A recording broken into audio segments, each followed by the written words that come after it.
Thanks for joining us today, Professor Fukuda. Thank you. So where are we in terms of developing antiviral drugs and vaccines in combating the coronavirus, as far as you're aware of?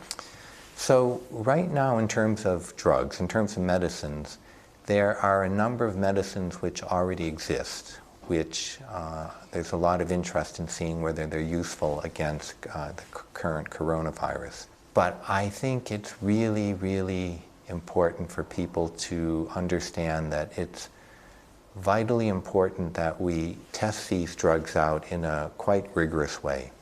We need to know, do they really work? It's one thing to work in a test tube, but do they really work in people?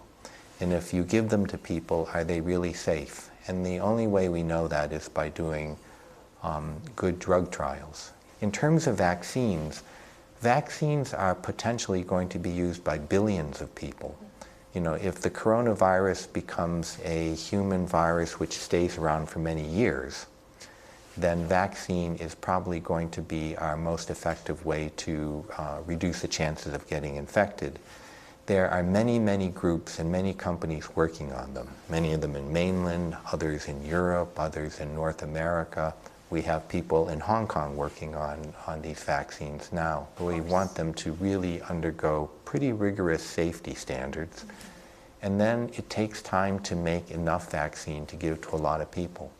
And that's why I think people are often surprised when they're told it can take at least a year and a half, even longer, to really have vaccine available. You previously worked as a special advisor to the World Health Organization and battled against SARS, H5N1, and Ebola outbreaks. So what do you think is the biggest difference and the biggest difficulty when dealing with COVID-19 right now? This is really unprecedented in the level of how much countries have responded, and I think it shows how tightly linked we all are. But it also shows that in many ways we are quite fragile. You know, this single outbreak has completely dominated the world, and it has really shaken up virtually every aspect of life. You know, in almost all of the modern outbreaks we've dealt with, the issue of communications, getting good information out to people, distrust of governments, distrust of sources, this has probably been the most difficult issue of all to deal with in terms of these outbreaks. And when people don't trust the information that they're hearing about or health authorities, it creates a lot of difficulties. And I think we can see that in this current COVID outbreak. And in fact, WHO has been heavily criticized for the handling of the coronavirus outbreak. And I read that the international health regulations, which was revised in 2005 to grant extraordinary powers to the WHO, some criticize that it has actually failed in this aspect. What do you think? Well, you know, the adoption of the international health regulations in 2005 was probably the single most important act related to controlling outbreaks in this century. It was really a fundamental step forward where countries agreed to work together to share information. But this outbreak has shown that that international solidarity is really quite fragile. And we have seen that many countries are simply acting on their own and focused internally. I think that one of the critical international discussions that we need to have once this current outbreak is over is really how to make sure that the international health regulations and the spirit of that is not lost, because we need that. We really need that. I think a more realistic way to look at it is that that represents an agreement among all countries to act together and to act in the best interests of the world. And the World Health Organization is kind of the steward or the coordinator of that. And it has a very specific set of rules and responsibilities. But the actual strength of the international health regulations comes from the countries themselves. If they agree to abide by it, if they agree to follow its spirit, then it'll be a very powerful instrument.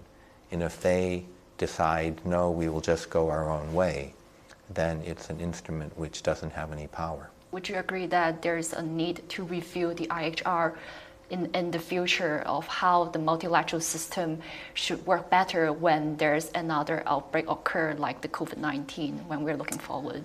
I think that we do need to look at the international health regulations going forward. That agreement was built on the idea that we would be always worried about viruses or special infectious diseases. But in fact, now we have to be thinking about genetic information. We have to be thinking about how to deal with new issues which are created by the technology that we work with. And so the IHR is maybe not equipped to deal with the modern world anymore. And so I do think we do need to revisit it and examine whether it is fit for purpose. So finally, to a question that I think a lot of scientists around the world are actually have thought of this question asking themselves all the time. So can a scientist like yourself be able to seek scientific truth in an increasingly politicized environment, or one where scientific need is increasingly weighted against economic pressures? I think that if scientists look at science as kind of a pristine area which is somehow unrelated to reality, scientists will find it increasingly difficult to operate in the real world. But if scientists are able to see that science is one part of a much more complex picture, then I think science can be incredibly powerful and influential.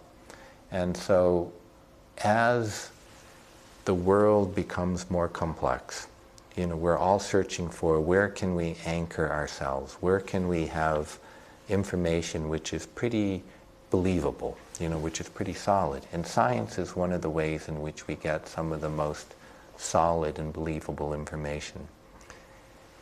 And if scientists see that that information can really be used to shape political thinking, can be used to shape how people see things, then I think it can still be incredibly powerful. And it's something that we definitely have to rely upon. In an increasingly confusing world, science is one of the ways that we will help to address the more complex problems. But at the same time, we have to realize the world is not a scientific world. People have feelings, there are politics, there are economic considerations, and so we have to put ourselves in that larger mix of things. And if we understand that, I think we remain very influential. Thank you so much, Professor Fukuda. Yes, thank you very much.